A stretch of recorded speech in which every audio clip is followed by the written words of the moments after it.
ನಮಸ್ಕಾರ. ಎಲ್ಲರೂ ಹೇಗಿದ್ದೀರಾ? ಕಳೆದ ಸಂಚಿಕೆಯಲ್ಲಿ ನೀವು ಕೇಳಿದಂಥ ಸುಮಾರು ಪ್ರಶ್ನೆಗಳಿಗೆ ಉತ್ತರ ಕೊಟ್ಟೆ. ಆದರೆ ಇನ್ನೂ ತುಂಬ ಪ್ರಶ್ನೆಗಳು ಬಾಕಿ ಉಳಿದಿದೆ. ಹಾಗಾಗಿ ಇವತ್ತು ಕೂಡ ಕ್ವೆಶ್ಚನ್ ಆನ್ಸರ್ ಸೆಷನ್ನ ಕಂಟಿನ್ಯೂ ಮಾಡ್ತೀನಿ. ಹೊರಗಡೆ ಜೋರಾಗಿ ಮಳೆ ಬರ್ತಾ ಇದೆ. ನಿಮ್ಮ ಕಡೆನೂ ಮಳೆನಾ? ಕರ್ನಾಟಕದಲ್ಲಿ ಎಲ್ಲ ಕಡೆ ಜೋರಾಗಿ ಮಳೆ ಸುರಿತಾ ಇದೆ. ಧಾರಾಕಾರವಾಗಿ ಮಳೆ ಬರ್ತಾ ಇದೆ ಅಂತಲೇ ಹೇಳ್ಬೋದು. ಇಂಥ ಸಮಯದಲ್ಲಿ ಯಾರಾದರೂ ಕಷ್ಟಕ್ಕೆ ಸಿಕ್ಕಾಕೊಂಡಿದ್ರೆ ಅವ್ರಿಗೆ ಸಹಾಯ ಮಾಡಿ. ಎಚ್ಚರ ವಹಿಸೋದನ್ನು ಮಾತ್ರ ಮರಿಬೇಡಿ. ಅಷ್ಟೇ ಅಲ್ಲ, ಮೂಕ ಪ್ರಾಣಿಗಳು ಪಕ್ಷಿಗಳು ಕೂಡ ಸಹಾಯ ಮಾಡೋದನ್ನು ಖಂಡಿತ ಮರಿಬೇಡಿ. ಸೊ ಶುರು ಮಾಡ್ಕೊಳ್ಳೋಣ.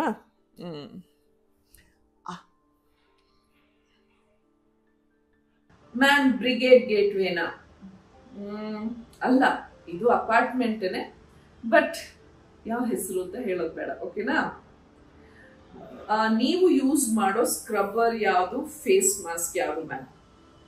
ಐ ಥಿಂಕ್ ನಿಮ್ಗೆಲ್ರಿಗೂ ಗೊತ್ತೇ ಇದೆ.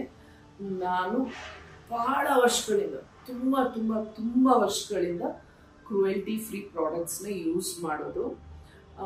ಮುಂಚೆ ಇಂಡಿಯಾದಲ್ಲಿ ಸಿಗ್ತಾ ಇರಲಿಲ್ಲ, ಅಷ್ಟೊಂದು ಚಾಯ್ಸಸ್ ಇರ್ತಾ ಇರಲಿಲ್ಲ ನಮಗೆ.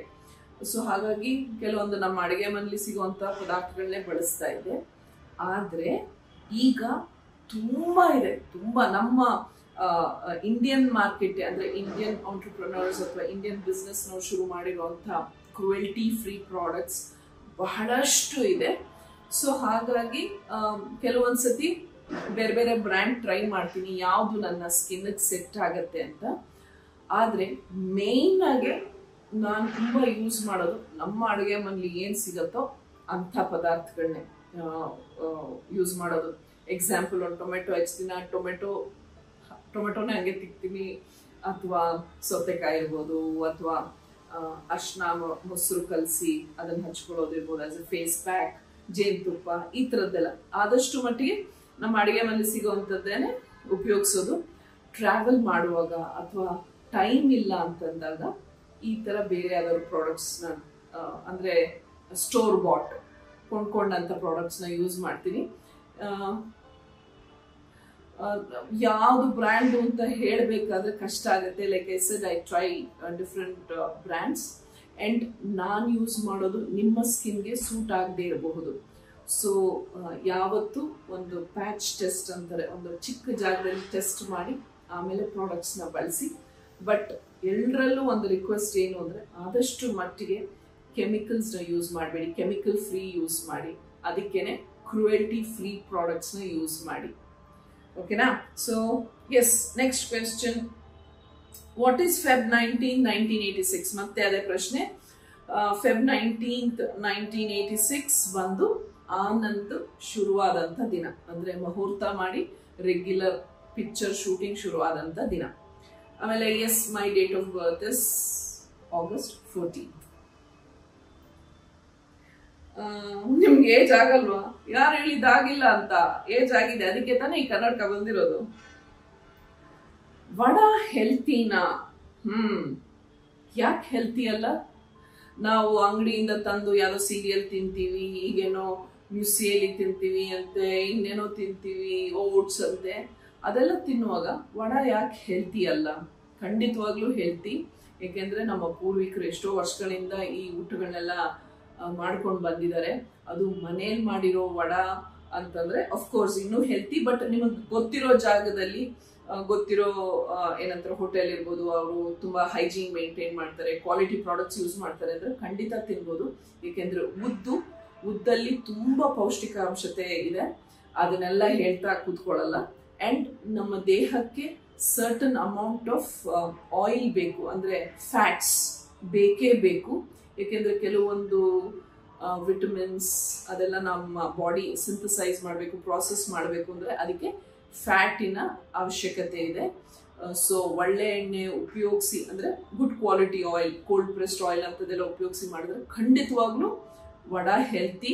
ನೀವು ವಾರಕ್ಕೊಂದ್ಸತಿ ಒಂದು ವಡೆ ತಿಂದರೆ ಖಂಡಿತ ನಿಮ್ಮ ಆರೋಗ್ಯಕ್ಕೆ ಏನೂ ಆಗಲ್ಲ. ಏಕೆಂದರೆ ಅಷ್ಟರ ಮಟ್ಟಿಗೆ ಎಲ್ಲರೂ ಒಂದು ತಕ್ಕ ಮಟ್ಟಿಗೆ ಎಕ್ಸಸೈಸ್ ಮಾಡ್ತೀವಿ, ಕೆಲಸ ಮಾಡ್ತೀವಿ. ನೀವು ಏನೂ ಮಾಡದೆ ದಿನ 3 ಹೊತ್ತು ನಾನು ವಡೆನೇ ತಿಂತೀನಿ, ಫ್ರೈಡ್ ಐಟಮ್ಸ್ ತಿಂತೀನಿ ಅಂದರೆ ಅವಾಗ ತಪ್ಪು. ಬಟ್ ಈಟಿಂಗ್ ವಾರಕ್ಕೊಂದ್ಸತಿನೋ ಅಥವಾ ವಾರಕ್ಕೆ 2 ಸತಿ ತಿಂದರೆ ಖಂಡಿತ ಅದರಲ್ಲೇನು ತಪ್ಪಿಲ್ಲ. ಪ್ರೊವೈಡೆಡ್ ನೀವು ಅದ್ರ ಜೊತೆಗೆ ಒಳ್ಳೆ ಬ್ಯಾಲೆನ್ಸ್ಡ್ ಮೀಲ್, ಬ್ಯಾಲೆನ್ಸ್ಡ್ ಊಟ ಮಾಡಿದ್ರೆ ಖಂಡಿತವಾಗ್ಲೂ ಇಟ್ಸ್ ವೆರಿ ಹೆಲ್ದಿ. ನಿಮ್ಮ ಹೇರ್ಗೆ ಅಷ್ಟೆಲ್ಲ ಕೆಮಿಕಲ್ಸ್ ಅಂಡ್ ಹೀಟಿಂಗ್ ಎಲ್ಲ ಮಾಡ್ತಾರೆ. How do you manage healthy hair? Grey hair ಆಗಿಲ್ವಾ ಮ್ಯಾಮ್? ಆದಷ್ಟು ಮಟ್ಟಿಗೆ ಅವಶ್ಯಕತೆ ಇಲ್ಲ ಅಂದ್ರೆ ನಾನು ಸುಮ್ಮನೆ ಕರ್ಲಿಂಗ್ ಯೂಸ್ ಮಾಡೋದು, ಸ್ಟ್ರೇಟ್ನರ್ ಯೂಸ್ ಮಾಡೋದು ಅದೆಲ್ಲ ಯೂಸ್ ಮಾಡಲ್ಲ. ಮುಂಚೆ ಹೇರ್ ಸ್ಪ್ರೇ ಅದು ಬಳಸ್ತಾ ಇದ್ದೆ, ಈಗ ಅದಕ್ಕೂ ಆಲ್ಟರ್ನೇಟಿವ್ ಆಗಿ ಈ ಹೇರ್ ವ್ಯಾಕ್ಸ್ ಅಥವಾ ಹೇರ್ ಜೆಲ್ ತರ ಎಲ್ಲ ಬಂದಿದೆ, which is again cruelty free, natural products use ಮಾಡಿ ತಯಾರು ಮಾಡಿರೋಂಥ ಪ್ರಾಡಕ್ಟ್ಸ್ ಎಲ್ಲ ಇದೆ. ಆದಷ್ಟು ಮಟ್ಟಿಗೆ ಅಂಥದ್ದು ಯೂಸ್ ಮಾಡ್ತೀನಿ. ಬಟ್ ಜೊತೆಗೆ ನಾನು ರೆಗ್ಯುಲರ್ ಆಗಿ ನಿಮಗೆ ಐ ಥಿಂಕ್ ನನ್ನ ಒಂದು ವ್ಲಾಗ್ನಲ್ಲಿ ನಾನು ನನ್ನ ಹೇರ್ ಕೇರು ಅದೆಲ್ಲ ಏನು ಮಾಡ್ಕೋತೀನಿ ಅಂತ ಹೇಳಿದ್ದೆ ಅಲ್ವಾ. ನೀವು ಆ ವಿಡಿಯೋ ನೋಡಿಲ್ಲ ಅಂತಂದರೆ ಅಗೇನ್ ಡಿಸ್ಕ್ರಿಪ್ಷನ್ ಬಾಕ್ಸಲ್ಲಿ ಲಿಂಕ್ ಇದೆ, ಆ ವಿಡಿಯೋ ನೋಡಿ. ರೆಗ್ಯುಲರ್ ಆಗಿ ಕ್ಯಾಸ್ಟರ್ ಆಯಿಲ್ ಯೂಸ್ ಮಾಡ್ತೀನಿ. ಅದ್ರ ಜೊತೆಗೆ ಬೇರೆ ಬೇರೆ ಕೊಬ್ಬರಿ ಎಣ್ಣೆ ಇರ್ಬೋದು, ಬೇರೆ ಬೇರೆ ಥರ ಆಲ್ಮಂಡ್ ಆಯಿಲ್ ಅದು ಎಲ್ಲನೂ ಯೂಸ್ ಮಾಡ್ತೀನಿ. ಸೊ ಎಸ್, ಬಟ್ ಹರಳೆಣ್ಣೆ ಬಂದು ಇಸ್ ಮೈ ಫೇವ್ರೆಟ್. ರೆಗ್ಯುಲರ್ ಆಗಿ ಯೂಸ್ ಮಾಡ್ತೀನಿ. ಎಣ್ಣೆ ಇಲ್ಲದೆ ನಾನು ತಲೆ ವಾಶ್ ಮಾಡೋದೇ ಇಲ್ಲ. ಅಗೇನ್ ತುಂಬ ಕೆಮಿಕಲ್ ಇರುವಂಥ ಶ್ಯಾಂಪೂಸ್ ಅದೆಲ್ಲ ಯೂಸ್ ಮಾಡೋದೇ ಇಲ್ಲ. ಈಗ ಅದಕ್ಕೂ ಎಲ್ಲ ಆಲ್ಟರ್ನೇಟಿವ್ಸ್ ಇರೋದ್ರಿಂದ ಅಂಥದ್ದೇ ಎಲ್ಲ ಯೂಸ್ ಮಾಡೋದು. ಆ್ಯಂಡ್ ಗ್ರೇ ಹೇರ್ ಬಂದಿಲ್ವಾ? ಟಚ್ವುಡ್ ಸದ್ಯಕ್ಕೆ ಇನ್ನೂ ಇಲ್ಲ. ಈಗ ಒಂಚೂರು ಅಲ್ಲೊಂದು ಕಲರ್ ಚೇಂಜ್ ಆಗ್ತಾ ಇದೆ. ಪ್ರಾಬಬ್ಲಿ ಇನ್ನೊಂದು 1 ವರ್ಷಕ್ಕೆ 2 ವರ್ಷಕ್ಕೆ ಶುರು ಆಗುತ್ತೆ ಅನ್ಸುತ್ತೆ ಫುಲ್ ಫ್ಲೆಜ್ಡ್ ಆಗಿ. ಸದ್ಯಕ್ಕೆ ಈಗ ಪ್ರಾಬ್ಲಮ್ ಇಲ್ಲ.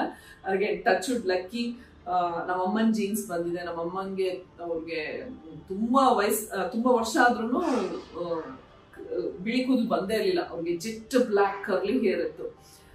ಸೊ ಐ ಥಿಂಕ್ ಆ ವಿಚಾರದಲ್ಲಿ ಇನ್ನು ಗ್ರೇ ಆಗ್ತಾ ಇಲ್ಲ. ಓಕೆ, ನೆಕ್ಸ್ಟ್, ನಿಮ್ಮ ಅತ್ತೆ ಮಾವ ಇದ್ದಾರಾ? ಎಸ್, ರೀಸೆಂಟಾಗೆ ನಮ್ಮ ಮಾವನವರು ತೀರ್ಕೊಂಡ್ರು. ನವೆಂಬರ್ 2024 ಅದು ದೀಪಾವಳಿ ಹಬ್ಬದ ದಿನನೇ. ಅತ್ತೆ ಇದ್ದಾರೆ. ಎಸ್, ಅತ್ತೆ ಮಾವ ಇದ್ದಾರೆ. ಮ್ಯಾಮ್, ನೀವು ಈಗ ಅಪಾರ್ಟ್ಮೆಂಟ್ ಅಲ್ಲಿ ಇರೋದಾ? ಎಸ್, ಹೌದು. ಈಗ ರೀಸೆಂಟ್ ಆಗಿ ಒಂದು 8 ತಿಂಗಳಾಯ್ತು ಅಪಾರ್ಟ್ಮೆಂಟಿಗೆ ಶಿಫ್ಟ್ ಆಗಿ. ಮುಂಚೆ ನಾನು ಹುಟ್ಟಿದಾಗಲಿಂದ ನಾನು ಇಷ್ಟು ವರ್ಷನೂ ಇಂಡಿಪೆಂಡೆಂಟ್ ಮನೇಲೇ ಇದ್ದೆ. ಅಲ್ಲೇ ಹುಟ್ಟಿ ಬೆಳೆದಿದ್ದು, ಆ ಮನೆಯಲ್ಲೇ ನನ್ನ ಫೇವ್ರೆಟ್ ಪ್ಲೇಸ್. ಆದರೆ ಈಗ ಆ ಮನೆ ತುಂಬ ದೊಡ್ಡದು, ಮೇಂಟೈನ್ ಮಾಡೋದೆಲ್ಲ ಕಷ್ಟ ಆಗ್ತಾ ಇತ್ತು. ಇನ್ನು ಬೇರೆ ಬೇರೆ ಕೆಲವೊಂದು ವಿಷಯಗಳೆಲ್ಲ ಇತ್ತು. ಸೊ ಹಾಗಾಗಿ ಕನ್ವೀನಿಯನ್ಸ್ಗೋಸ್ಕರ I took the call. I said ಇಲ್ಲ, ಈಗ ಅಪಾರ್ಟ್ಮೆಂಟಿಗೆ ಶಿಫ್ಟ್ ಆಗೋಣ ಅಂತ. ಬಟ್ ಒಂದು ಸ್ವಲ್ಪ ದಿನ ನನಗೆ ಇನ್ಷಿಯಲ್ ಹೆಸಿಟೇಷನ್ ಇತ್ತು. ಯಾಕಂದರೆ ಅಪಾರ್ಟ್ಮೆಂಟ್ ಲೈಫ್ ಹೇಗಿರುತ್ತೆ ಅಂತ ಗೊತ್ತಿಲ್ಲ, ನಂಗೆ ಅಡ್ಜಸ್ಟ್ ಆಗುತ್ತೋ ಇಲ್ಲೋ ಗೊತ್ತಿಲ್ಲ, ಅದೆಲ್ಲ ಇತ್ತು. ಬಟ್ ಈಗ ವೆರಿ ಹ್ಯಾಪಿ. ಒಳ್ಳೆ ಡಿಸಿಷನ್ ತೊಗೊಂಡೆ ಅಂತ ಅನ್ನಿಸ್ತಾ ಇದೆ. So I am very happy that I took this decision.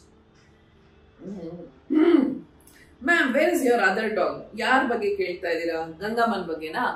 Gangu ಬಂದು ನಮ್ಮ ಹಳೆ ಮನೇಲೇ ಇದ್ದಾಳೆ. ಯಾಕೆಂದ್ರೆ ಅವಳಿಗೆ ಈ ಜಾಗ ಅಷ್ಟೊಂದು ಅಡ್ಜಸ್ಟ್ ಆಗಲಿಲ್ಲ. ಕರ್ಕೊಂಬಂದ್ವಿ, ಟ್ರೈ ಮಾಡಿದ್ವಿ, ಬಟ್ ಅವಳಿಗೆ ಸರಿ ಹೋಗಲಿಲ್ಲ. ಏಕೆಂದ್ರೆ ಅವಳು ಅಲ್ಲಿ ಆರಾಮಾಗಿ ಓಡಾಡ್ಕೊಂಡಿರ್ತಾಳೆ. ಸೊ ಇಲ್ಲಿ ಅವಳಿಗೆ ಒಂಥರ ಒಳಗಡೆನೆ ಕಟ್ ಹಾಕ್ದಂಗೆ ಆಯಿತು ಅನ್ಸುತ್ತೆ, ಹಿಂಸೆ ಆಯಿತು ಅನ್ಸುತ್ತೆ. ಅವಳಿಗೆ ಸರಿ ಹೋಗಲಿಲ್ಲ. ಮಿಕ್ಕಿ ಮಿನಿ ಅಂತಂದ್ರೆ ಮರಿಯಿಂದನೂ ಅವಕ್ಕೆ ಮನೆ ಒಳಗಡೆನೆ ಇದ್ದ ಅಭ್ಯಾಸ. ಗಂಗಮ್ಮಗೆ ಅಭ್ಯಾಸ ಇಲ್ಲ. ಸೊ ಹಾಗಾಗಿ ಅವಳು ಅಲ್ಲೇ ಇದ್ದಾಳೆ. ಬಟ್ ಈಗ ಮತ್ತೆ ಪ್ಲ್ಯಾನ್ ಮಾಡ್ತಾ ಇದ್ದೀನಿ, ಅವಳನ್ನ ಕರ್ಕೊಂಬಂದು ಟ್ರೈ ಮಾಡಬೇಕು, ಮತ್ತೆ ಅವಳನ್ನ ಇಲ್ಲೇ ಇಟ್ಕೊಳ್ಳೋದಕ್ಕೆ ಟ್ರೈ ಮಾಡಬೇಕು ಅನ್ನೋ ಒಂದು ಪ್ಲ್ಯಾನ್ ಇದೆ. ಸದ್ಯದಲ್ಲೇ ಅದನ್ನು ಮಾಡ್ತೀನಿ. I will share the details with you. Okay, ಈಗ ಇಷ್ಟು ಸುಮಾರು ಪ್ರಶ್ನೆಗಳ ಆನ್ಸರ್ ಮಾಡಿದೆ ಅಲ್ವಾ? ಈಗ ಮಧ್ಯದಲ್ಲಿ ಇನ್ನೊಂಚೂರು ಬುಕ್ಸ್ ಜೋಡಿಸ್ಬಿಡ್ತೀನಿ. ಓಕೆ, ಆಮೇಲೆ ಹಾಗೆ ಈ ಪ್ರಶ್ನಾವಳಿ ಕಂಟಿನ್ಯೂ ಮಾಡೋಣ.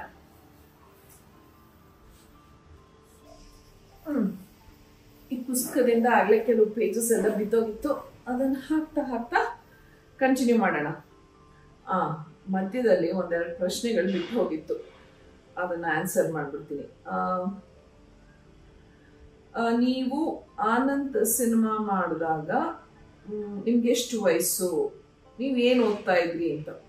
ನಾನು ಆನಂದ್ ಸಿನಿಮಾ ಮಾಡಿದಾಗ 7ನೇ ಕ್ಲಾಸ್ ಓದ್ತಾ ಇದ್ದೆ, ಆಗ ನನಗೆ 12 ವರ್ಷ.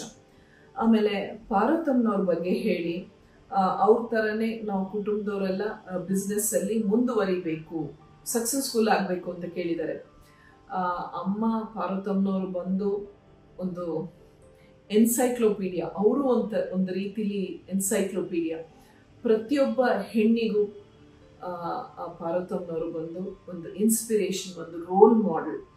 ಅವರು ಬಿಸ್ನೆಸ್ ಅಂತ ಬಂದಾಗ ಯಾವುದೇ MBA ಆಗಲಿ, ಯಾವುದೇ ಫ್ಯಾನ್ಸಿ ಡಿಗ್ರೀಸ್ಗಳು ಇಲ್ದೇನೆ ಒಂದು ದೊಡ್ಡ ಸಾಮ್ರಾಜ್ಯನೇ ಕಟ್ಟಿದ್ರು.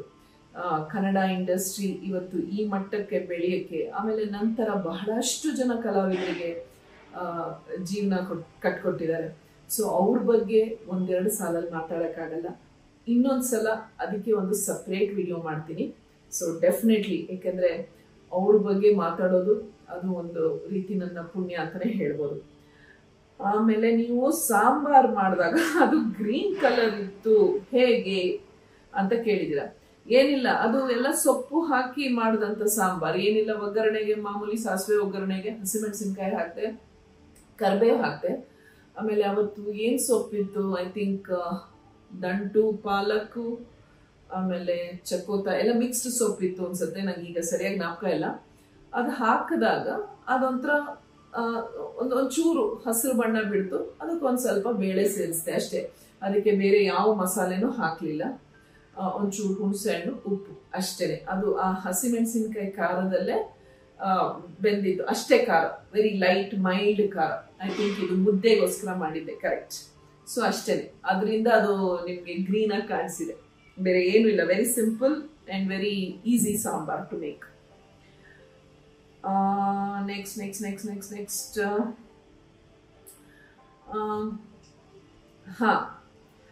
ವಾರದಲ್ಲಿ ಎಷ್ಟು ದಿನ ಶೂಟಿಂಗ್ ಹೋಗ್ತೀರಾ?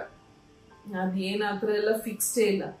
ನಮ್ಮ ಇಂಡಸ್ಟ್ರಿಲಿ ಟೈಮಿಂಗ್ಸ್ ಆಗಲಿ ಅಥವಾ ಡೇಟ್ಸ್ಗಳಾಗಲಿ, ನಾನು ಬರೀ ಇಂಥ ದಿನನೇ ವರ್ಕ್ ಮಾಡ್ತೀನಿ, ಹೀಗೆ ವರ್ಕ್ ಮಾಡ್ತೀನಿ ಅಂತೆಲ್ಲ ನಾವು ಯಾವುದೇ ಥರ ಒಂದು ರೆಸ್ಟ್ರಿಕ್ಷನ್ ಆಗಲಿ ಅಥವಾ ರೂಲ್ಸ್ ಮಾಡ್ಕೊಳಕ್ಕಾಗಲ್ಲ. ಏಕೆಂದರೆ ಇಲ್ಲಿ ಎಷ್ಟೋ ಜನ ಒಟ್ಟಿಗೆ ಕೆಲಸ ಮಾಡ್ತಾ ಇರ್ತೀವಿ, ಎಷ್ಟೊಂದು ಏನು ಹೇಳ್ತಾರೆ, ಎಷ್ಟೊಂದು ಸೋರ್ಸಸ್, ಡಿಫ್ರೆಂಟ್ ಸೋರ್ಸಸ್ ಇರುತ್ತೆ that we have to accommodate.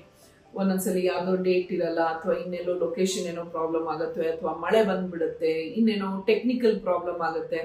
ಹಾಗಾಗಿ ನಾವು ತುಂಬ ಒಂಥರ ಕಟ್ಟುನಿಟ್ಟಾಗಿ ನಾನು ಇಂಥ ದಿನನೇ ನಾನು ಮಾಡೋದು, ನಾನು ಇಷ್ಟೊತ್ತೇ ಬರೋದು, ಹೀಗೆ ಹೋಗೋದು, ಇದು ಯಾವುದೂ ಇರಲ್ಲ. We have to be very flexible.